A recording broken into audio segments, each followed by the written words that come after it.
Mais um vídeo da Paixão ao Negócio no ar, e esse aqui é especial, porque estamos inaugurando uma nova série que vai estar dedicada ao diagnóstico automotivo. Essa série vai se chamar Viver de Diagnóstico Automotivo, e esse primeiro vídeo vai estar dedicado ao diagnóstico da sonda lambda.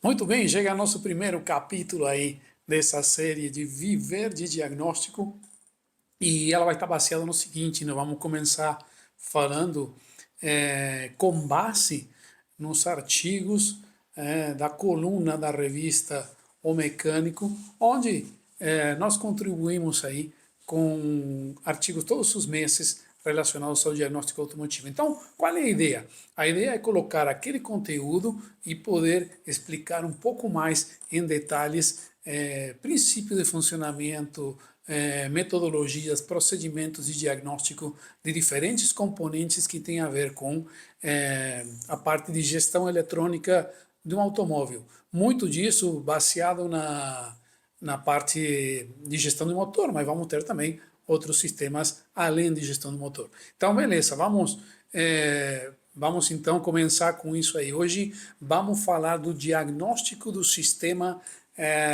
que faz funcionar a sonda lambda, não? O princípio de funcionamento e como se faz o diagnóstico de uma sonda lambda.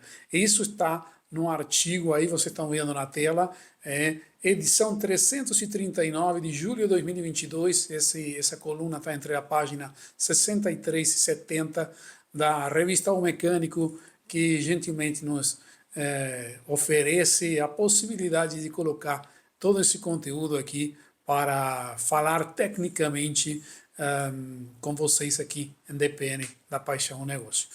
Muito bem, mas para falar da sonda lambda, o primeiro que nós temos que trazer à tona são algumas características. Hoje existem vários tipos de sonda lambda, tá? Vamos abordar as principais. Tá?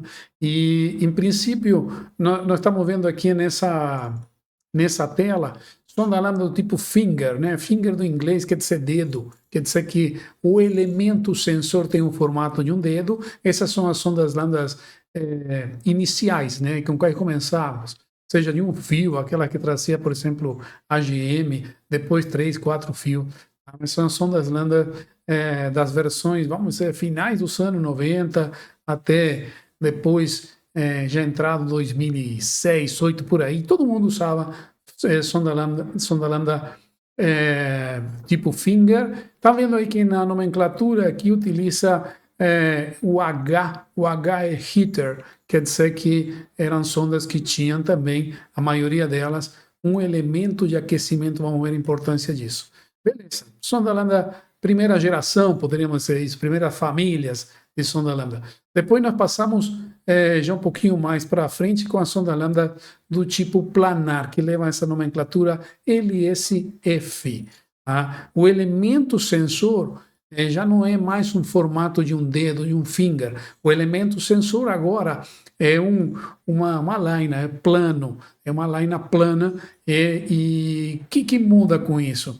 Do ponto de vista construtivo, não é grande coisa, mas ao mesmo tempo que mudaram o formato, foi mudando a capacidade de colocar mais elementos ativos dentro de um elemento sensor, porque vai evoluindo a tecnologia, né? Nós sabemos que eles utilizam a base de circúnio, mas tem injeção de outros componentes aí, tá? Como platina, que não faz, por exemplo, a sonda lambda virar um sensor como vamos ver lá na frente com um sensor eletroquímico, né? Então, o formato planar dos sensores deu mais do elemento sensor deu mais velocidade, mais tempo de resposta para essa geração da tensão lambda, tensão Nernst, ok? Aí depois nós temos a sonda lambda, aqui essas duas características, também com um azul mais escuro, vamos dizer assim, são características construtivas, finger ou planar. Depois nós vamos ter características funcionais. Aqui quando nós temos uma sonda lambda de salto, tá? Quer dizer, é aquela sonda lambda que vai fazer aquele sinal praticamente sinoidal, são ondas que a gente vai ver, vamos ver como se analisa isso, que tem a ver com as sondas lambdas que nós hoje chamamos convencionais. Elas geram uma tensão entre 100 milivolts, desculpa, ou seja, 0,1 volt e 1 volt. Entre 100 milivolts e 1 volt é o que gera uma sonda lambda. É um elemento sensor, é um elemento gerador do seu próprio sinal. Não precisa uma alimentação externa. Ok, precisa alimentação externa para o aquecedor, quando tem aquecedor, que é a grande maioria, mas para gerar a tensão lambda, não se precisa, na sonda de salto, nenhuma alimentação externa. Perfeito? E aí depois sim nós vamos à última tipo de sonda lambda, que também aí há variantes, que é a LS1, que é a sonda lambda de banda larga. Essa sonda lambda de banda larga já tem uma oscilação muito maior, consegue gerar tensão na célula Nernst, ou seja, tensão lambda, praticamente 4,5 volts, é uma coisa impensável para uma sonda lambda de salto. Mas a gente vai chegar aí. Hoje não vamos aprofundar muito no princípio de funcionamento da sonda lambda de banda larga. Vamos ter, porque já tem outro artigo, por isso que vamos aprofundar mesmo, mas sim vamos ver como se analisa e quais são as características de uma sonda convencional e também por que existe banda larga e também como se analisa, pelo menos, o funcionamento a nível de diagnóstico de uma sonda de banda larga. Muito bem. Vamos avançar um pouquinho mais e aí, irremediavelmente, vamos ter que voltar um pouquinho. Vamos ver qual é o princípio de funcionamento de uma sonda lambda para depois entender. No diagnóstico, isso é muito importante. Sempre a gente tem que entender primeiro como funciona para depois poder aprofundar em que pode estar funcionando errado, o que pode estar não entregando valores certos, por exemplo. Ok, então, primeiro conceito, um sensor lambda é um sensor eletroquímico, ou seja, a partir de determinados componentes químicos, vamos gerar uma tensão elétrica, um sinal que é baixo, como vimos, mas nós precisamos da presença de alguns elementos químicos para que se gere essa tensão. Então, essa diferença de potencial. Então, por isso, ele é considerado eletroquímico. Beleza. Todos sabemos, sonda lambda vai instalada no escapamento. Estamos falando, por exemplo, da sonda lambda, da primeira sonda lambda na pré-catalisador, a que vai ter uma incidência direta no funcionamento da gestão do motor, que vai dar um sinal para para a unidade de controle eletrônico do motor. Tá? Ou seja, a sonda lambda que vamos dizer assim, a função mais importante que ela tem é avaliar como está o resultado da combustão. E como que ele faz isso? Olha, vamos pensar aqui, qual é o resultado de uma combustão? Olha, infelizmente, um carro a combustão interna, vamos dizer do ciclo Otto, que estamos analisando agora, ele não tem uma combustão perfeita. Então, sempre vamos ter alguns gases que sobram, alguns são inertes, que não tem nenhum tipo de dano ao meio ambiente, e outros que nós temos que evitar de que se lancem ao meio ambiente. Mas então, nós vamos ter como resultado da combustão, primeiro, porque o motor respira igual que nós. Então, ele vai ter uma composição que está no ar que nós respiramos, a grosso modo, nós temos um 79% de nitrogênio e um 21% de oxigênio. Tá? Então, obviamente, não é tão perfeito assim, sempre tem alguns outros gases, principalmente se há contaminação, mas vamos partir de uma premissa que é aceita basicamente por todos que trabalham com gestão de motor, né? Nitrogênio 79%, oxigênio 21%. Esse é o gás, o ar, na forma que ele entra. Perfeito? Só que esse ar que entra, ele vai ser utilizado para combustão. Nós temos um combustível, que é a gasolina, que foi um comburente, que é o ar. E dentro do ar, o comburente que nos interessa é o oxigênio, ok? Então nós vamos ter aí um 21% de oxigênio que vamos utilizar para queimar alguma coisa. Perfeito. Então entra nitrogênio, entra oxigênio que estão vendo lá, O2, N2CO2, tá? E se gera a combustão, vamos supor, perfeita ou quase perfeita, mesmo assim vão sobrar gases como o CO2, o dióxido de carbono, o monóxido de carbono, que é o CO, que esse é altamente contaminante, NOx, que é o óxido nitroso, esse também é altamente contaminante. Se pode formar um pouco de água, é, que é a combinação de hidrogênio com oxigênio, tá? E sai água, uma coisa bastante natural, quando a gente vê o carro pela manhã, essa condensação e forma gotícula d'água e vai saindo cada vez mais água. No carro etanol é maior ainda, né? O hidratado, né? Então já tem água. E eu sempre digo o seguinte: carro que está formando água na combustão, pode apostar que ele tem uma combustão muito boa. Ah, obviamente, não é um exagero de água ao ponto de ter uma junta de cabeçote queimada, não, óbvio, né? Mas sim, quando na combustão está saindo esse vaporzinho, essa aguinha, quer dizer que não tem pelo menos excesso de combustível, senão não daria para sobrar H2O. E temos também HC, que é hidrocarbonete, que são o particulado, aquela fuligem lá, ele já tem peso, né? Já tem forma, já é fuligem. Tudo isso sai da combustão, mas beleza. Mas o que interessa para a gente de todos esses gases é apenas o oxigênio. Olha qual é a lógica da sonda lambda.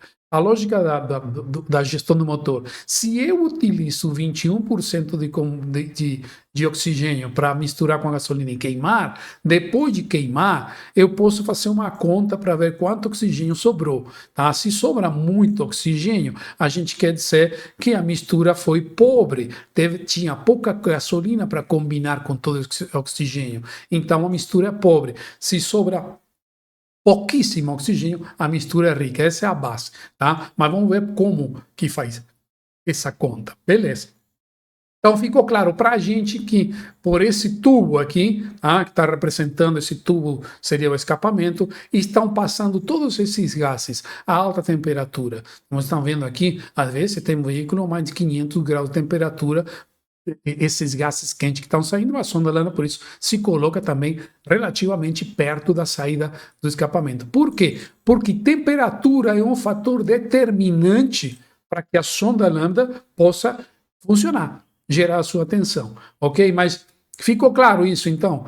Passa um monte de gases por aí, o único que nos interessa a nível da sonda lambda é o oxigênio. Ok, a sonda lambda vai rosqueada, então esse dedo, esse finger, esse elemento sensor fica nessa coluna de gases de escapamento que vai passando, portanto, tem uma parte dela, essa parte exterior aí, que passa a ter contato com esses gases de escapamento a alta temperatura. Isso que nós estamos vendo aí nessa cor azul mais celeste aqui, tá vendo? Cerâmica de zircônio.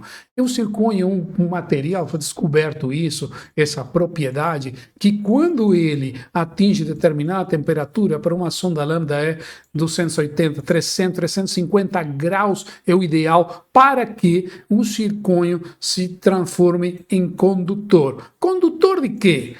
Condutor de íons de oxigênio. Que é isso, íons de oxigênio? Olha, o átomo, quando ele tem uma carga elétrica, esse átomo com carga elétrica se chama de íon. Então, os íons de oxigênio que portadores de uma carga elétrica, eles seriam ou passam a ser condutores através dessa membrana, dessa cerâmica específica com zircônio, só quando atinge determinada temperatura. Por isso é tão importante que ela aqueça rapidamente. A maioria da sonda lambda tem aquecedor, porque senão está trabalhando no que nós chamamos de circuito aberto, ou open loop, quer dizer, não tem ninguém controlando o que está acontecendo com a combustão, porque a sonda não está gerando tensão. Legal, então esses representados, essas bolinhas aí, seriam íons de oxigênio que estão presentes nos gases de escapamento. Eles se tornam condutores e nós vamos ter outra característica. Do outro lado, há uma cavidade que não está em contato com os gases de escapamento, que tem um gás de referência. Que gás de referência é isso? É o ar, o mesmo ar que respiramos. Pode ser que seja um ar que está encapsulado nessa mesma forma que nós conhecemos, 71% nitrogênio, 21% de oxigênio. Ou seja, aqui eu vou ter uma referência de 21% de oxigênio. Desse outro lado aqui, eu vou ter sempre alguma coisa menos que 21% de oxigênio, porque senão o motor não estaria funcionando. Se eu tenho 21%, quer dizer que não houve combustão. Então o motor não estaria funcionando. Então aqui eu tenho 21% e aqui eu tenho qualquer coisa sempre mais menos que 21%. Ok. E, a partir desse fenômeno, a partir desse dióxido de zircônio que nos permite a fazer uma condutividade dos íons de oxigênio, eu vou ter um lado desse elemento sensor, onde é colocado, está vendo aqui, um eletrodo de platina, que a platina também está ligada ou misturada aí a nível molecular, fazendo um eletrodo de platina de um lado, nessa cor azul, e outro do outro lado dessa peça aí, ou desse elemento sensor também, outro eletrodo de platina, tá? Que vai estar aqui? Vai estar medindo uma tensão elétrica, ou seja, na verdade, um potencial elétrico que eu tenho desse lado com relação ao potencial elétrico que eu tenho do outro lado. Isso é nada mais e nada menos que a geração de uma tensão. Quando eu tenho diferença de potencial, tenho mais de um lado e menos de outro, eu vou ter uma condução elétrica, por mais que seja pouca, como é nesse caso aqui, eu vou ter uma condução de milivolts, como nós vimos no começo, lá entre 100 milivolts e 1 volt, vai estar gerando uma tensão elétrica. Só que essa tensão elétrica, ela vai ser variável. Variável com relação a quê? Olha, eu tenho uma referência que é fixa, que está desse lado aqui, tá? O gás de referência. Mas eu tenho outra referência aqui que ela é variável, porque se eu tenho mais combustível, menos combustível injetado ou queimado ou o que for, eu vou ter um resultado de oxigênio diferente. Então, o que está dentro é fixo, mas o que está do lado de fora varia permanentemente. Como falamos, se sobra mais oxigênio, quer dizer que faltou combustível para se combinar.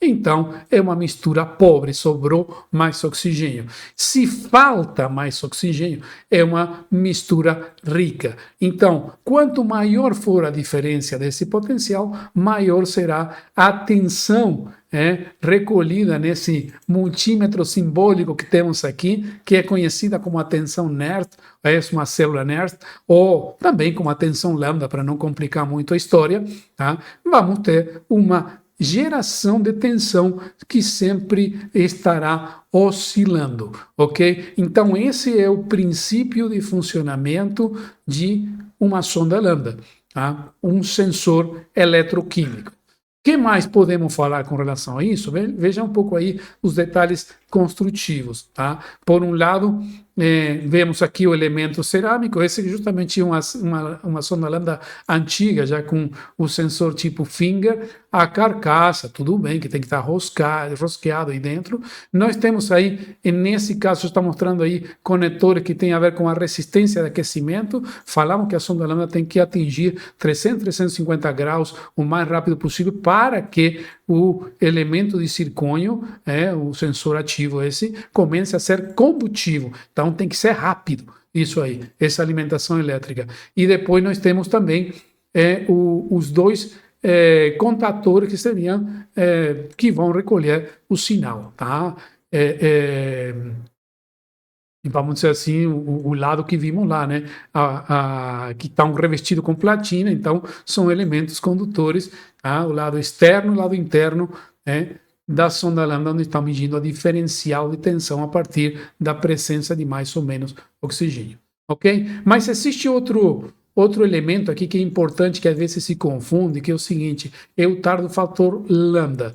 Tá? Por um lado, nós temos os números que são da geração da tensão, de 100 milivolts a 1 volt, que estamos vendo aqui nessa coluna, nesse eixo vertical. Olha, milivolts de 0, tá? Sempre está um pouquinho mais de 0 a 1 volt, 1000 milivolts é 1 volt.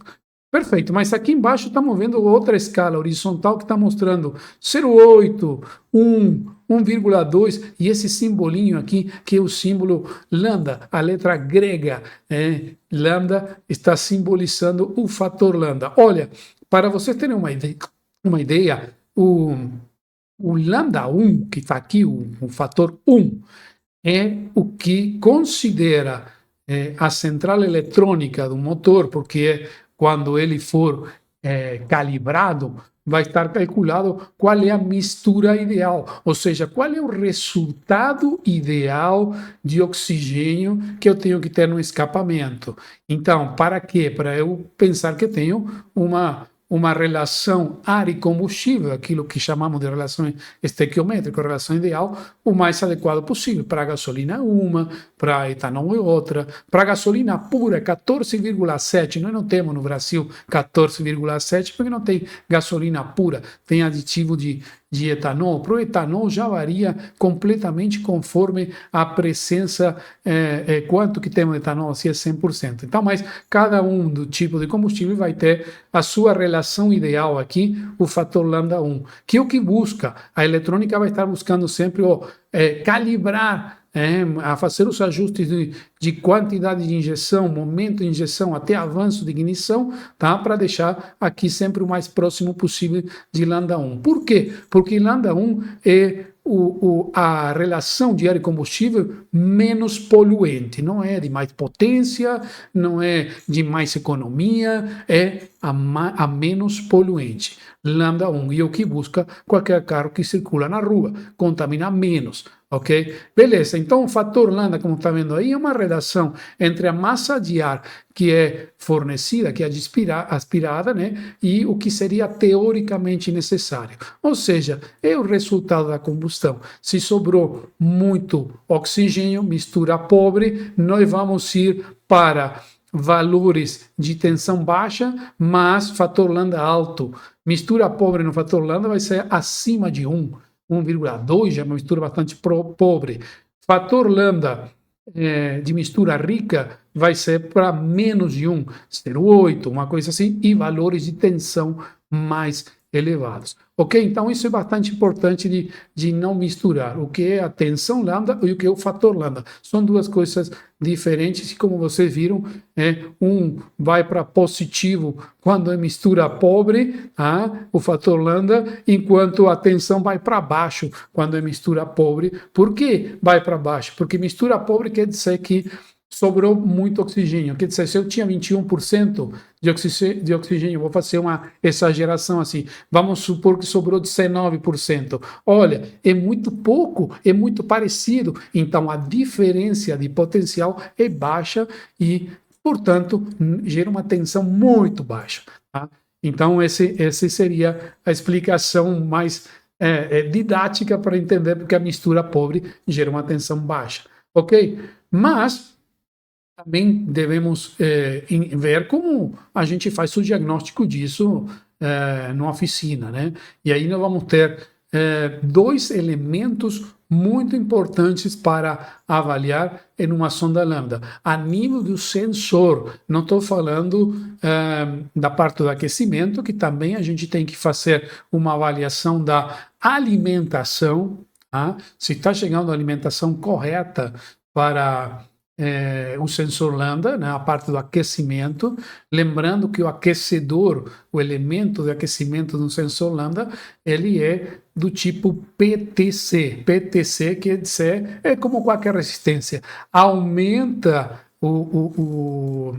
a resistência conforme aumenta a temperatura. Então chega um momento que aquece tanto que a corrente não entra. Portanto, na maioria das vezes se trata de um sensor autorregulável. Quando atingiu 350 graus, já não dá para colocar mais corrente. Vamos medir com um amperímetro lá, não vai passar corrente.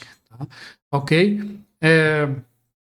Mas agora vamos falar de como é o análise a nível do sensor, mesmo geração de tensão. Tá? Aqui nós temos uma simbologia de uma sonda lambda. Essa aqui, tá vendo esse corte? Esse já seria uma sonda lambda planar. Tá vendo que os elementos sensor é plano. Tá? Dá para ver claramente aí. E eu estava falando com vocês, temos duas coisas que temos que avaliar. Tempo de resposta e amplitude de sinal. Tá? O tempo de resposta há uma forma bastante simples de avaliar. Imagina, isso aqui é um gráfico. Se eu tenho um osciloscópio, ou se eu tenho, às vezes, um scanner que consegue graficar os valores de tempo, eu vou ter, por um lado, a tensão, que vai de 0 a 1 volt, e vou ter quanto que isso vai oscilando, tá? Como que essa tensão vai oscilando. Então, para ter uma avaliação se esse tempo de resposta está correto em uma sonda convencional de salto, a gente estila a seguir a seguinte receita. Vamos colocar uma escala de tempo de 10 segundos. Em 10 segundos, eu tenho que ter uma variação que sobe e desce de pelo menos 3 picos aí de variação. 4 seria o ideal, mas pelo menos 3 eu tenho que ter para identificar que eu estou com tempo de resposta. Claro, eu tenho que estar com o motor aquecido, isso estamos falando de marcha lenta, né? Motor aquecido, temperatura normal de funcionamento, está tudo ok, está oscilando 3, 4 vezes, está ok. O tempo de resposta da sonda parece bom. Agora, mas também tenho que ver a amplitude de sinal. O que quer dizer amplitude de sinal? Se eu tenho de 0 a 1 volt, quanto que estou atingindo? Na verdade, a sonda nunca vai dar 0, né? Vai dar 100 milivolts até 950, 800. Se eu estou chegando de 100 a 800, oscilando 4 vezes de 100 a 800, ou seja, vou ver esses picos aqui de tensão, tá? Estou legal, eu estou tendo amplitude de sinal. E isso quer dizer, ao mesmo tempo, outra coisa. Quer dizer que o motor está regulando, porque cada vez que isso está acontecendo, quer dizer que a unidade eletrônica do motor, em determinado momento, a sonda lambda tem a função de informar que tipo de combustão está acontecendo, em função da quantidade de oxigênio que sobrou. Porque vamos pensar o seguinte, a unidade de controle eletrônico do motor, ela faz todos os cálculos. Ela calcula quanto que está a rotação, quanto que está pisando no acelerador, abriu a borboleta, qual é a pressão no coletor de emissão, a temperatura do ar, a temperatura do motor, todas as variáveis que a gente conhece, o tempo de ignição, e ele vai regulando, vou dar um pouquinho mais de combustível, um pouquinho menos de combustível, mas assim, em princípio, ninguém tem como dizer para a unidade de controle de motor se o que ela está fazendo está certo ou está errado. Ela calcula, dá as ordens para os atuadores, eles vão posicionando a ignição, posicionando a injeção, e bora. Vai andando. Legal, mas quem que diz? O único alcahuete que tem aqui é a sonda lambda. A sonda lambda vai estar dizendo em todo momento, olha, sobrou mais ou menos combustível com base no que eu estava explicando antes. Se sobrou pouco combustível, gerou baixa tensão. Se sobrou mais combustível, gerou alta tensão. Só que ele não vê pelo combustível, ele vê pelo oxigênio.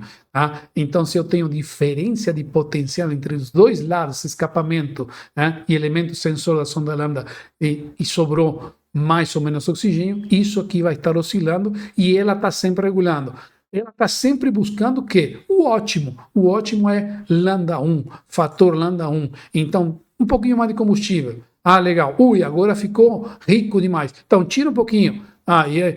Tá bom, não, tinha um pouquinho mais, agora ficou pobre. E aí vai fazendo isso numa velocidade de cálculo extremamente rápido. Por isso, o normal é estar oscilando permanentemente, porque vai oscilar perto do ideal.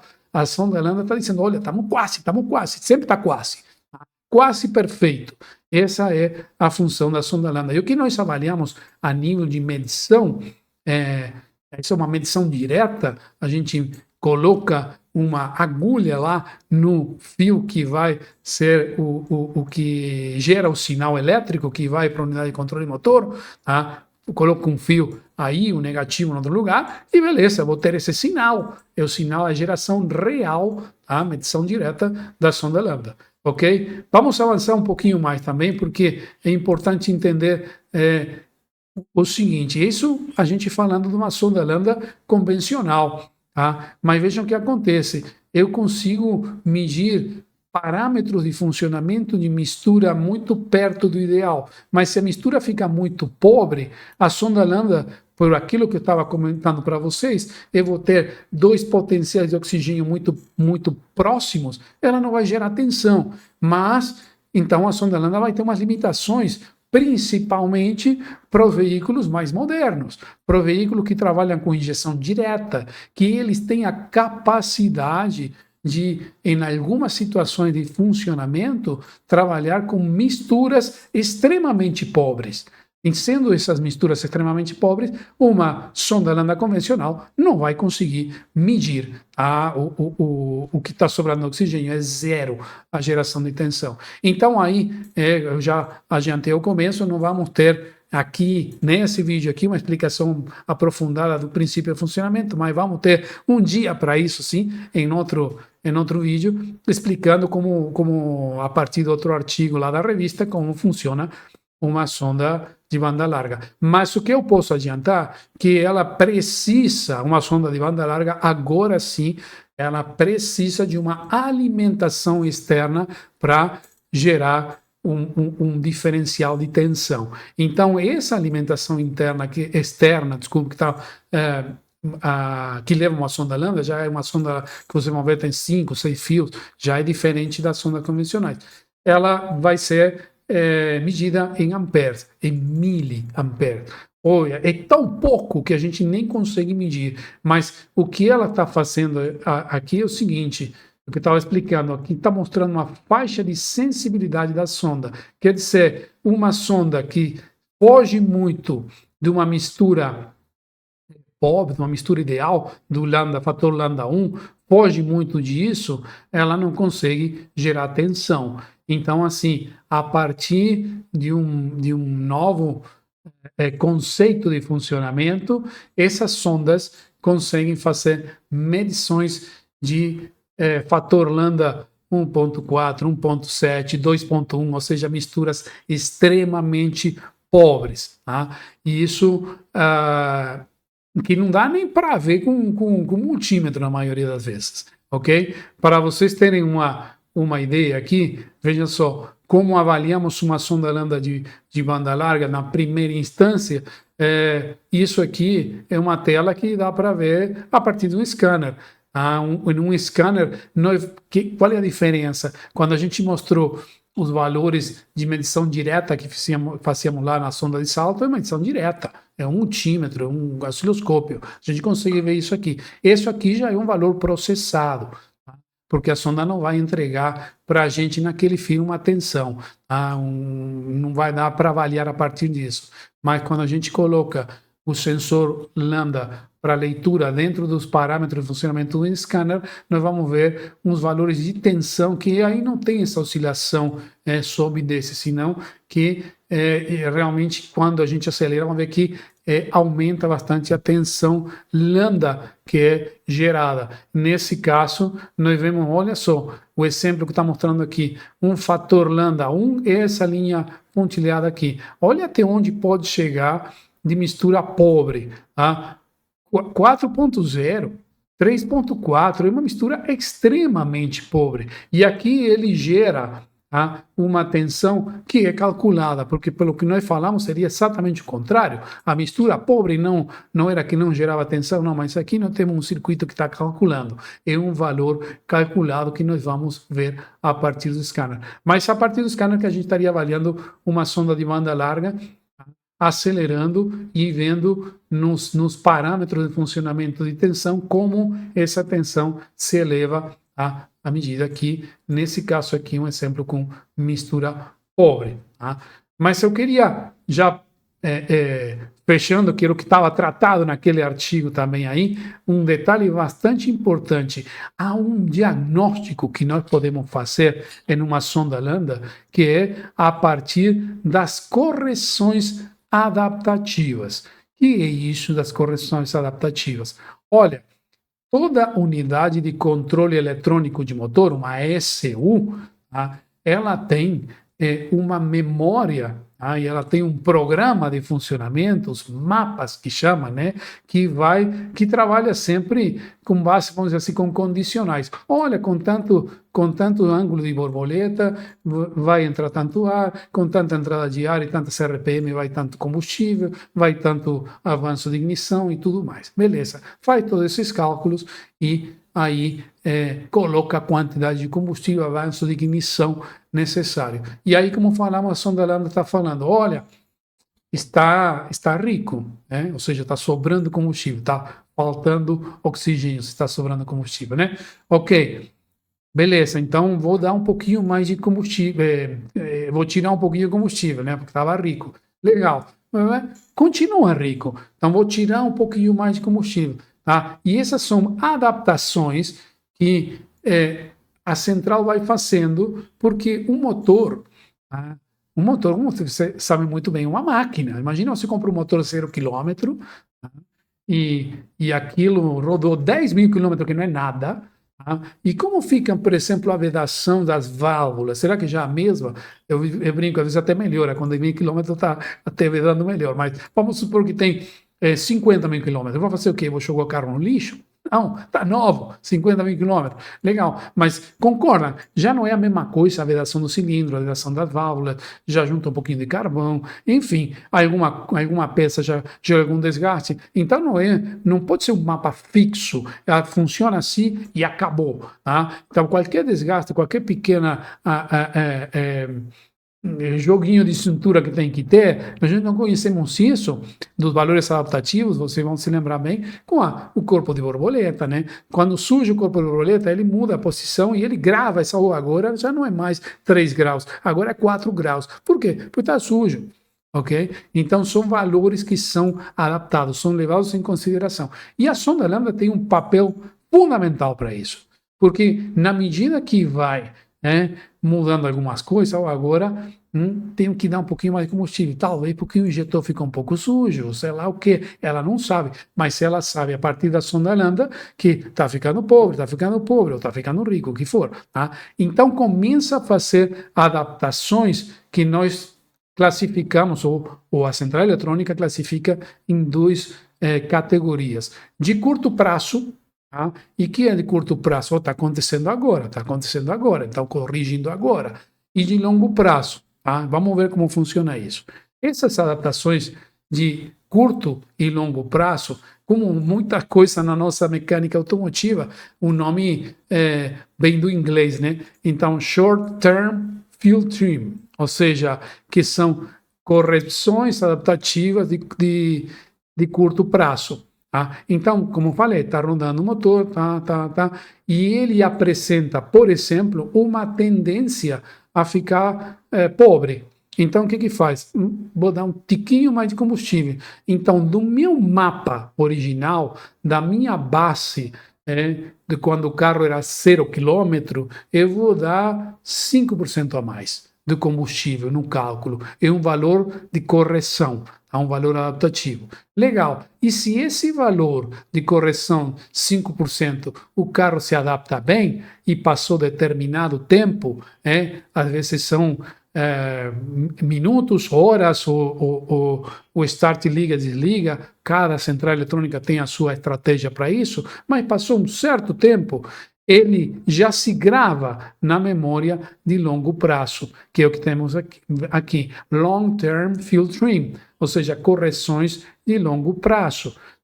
Beleza, e esse 5% agora também ficou curto, agora não serve mais 5%, agora é 8%. Vamos levar para 8%, passou determinado tempo, se grava lá de longo prazo. Então, eu sabendo isso, às vezes eu posso estar vendo uma sonda Lambda que ela está funcionando perfeito, sabe? Aquela a amplitude de sinal que a gente viu, tempo de resposta, tenho 4 oscilações, como nós vimos, e uma amplitude de sinal perfeita. E aí o motor tá, como eu brinco, redondinho, marcha lenta linda, tá? funciona bem. Tempo de injeção que estou vendo no scanner está dentro mais ou menos do parâmetro que estamos falando, mas eu posso entrar e ver alguns parâmetros, como que estamos falando aqui, de curto e longo prazo e ver o que está mostrando. Aqui é uma tela de um scanner que está em inglês, mas tudo bem. Aqui está o short term, filtrinho do banco 1 está 0%. Olha, não teve que corrigir nada agora, nesse momento. Mas veja só, no long term, ou seja, ao longo do tempo, nós estamos com esse mapa de injeção 5,5% acima do ideal. Mas e é um problema isso? Ó, 5,5 não é. Mas se eu pegar um carro que está a 20%, aí ele já pode estar indicando, ó, alguma coisa não está legal, porque já deu 20% a mais do programa original de injeção. Ou está com os injetores com problema, as velas de ignição, a queima não está sendo completa, alguma coisa, mas geralmente está 20%, você vai ver que no short term também vai ter algum valor relativamente alto. Você pode fazer uma prova disso muito fácil, porque pode fazer uma entrada diária e você vai ver como no short term ele também começa a mexer para caramba esses valores e até depois de um tempo começa a gravar. Isso aqui pode ser positivo ou negativo. Eu posso estar acrescentando gasolina ao mapa original, posso estar tirando gasolina do mapa original também. Isso acontece em todos os veículos. Então, uma forma também de avaliar se esse carro está funcionando bem, às vezes você vê um cliente, está tudo bem, não sei o quê, está consumindo muito, que é recorrente, né? Mas vale a pena dar uma olhada para ver como estão as correções de curto e longo prazo nos sistemas de gestão do motor. E quem faz isso é a sonda lambda. Quem tem uma incidência direta nessas correções de curto e longo prazo é exatamente a sonda lambda. Bom, essa era a proposta de hoje, falando desse artigo dentro da revista Mecânico. Comentem aí se vocês gostaram da ideia de estar podendo explicar um pouco mais o que está escrito lá em nossos artigos lá da revista Mecânico. Eu vou colocar aqui de novo, edição 339. Por que eu coloco isso? Você entra aí no site omecânico.com.br, você pode fazer download também, essas revistas estão todas publicadas aí de graça, todos os artigos, e a gente vai estar pegando vários desses artigos técnicos e explicando um pouco mais, que aqui em vídeo a gente tem um pouquinho mais de tempo para falar disso, ok? Espero que tenham gostado, coloque nos comentários e eu vejo vocês no próximo vídeo. Até a próxima!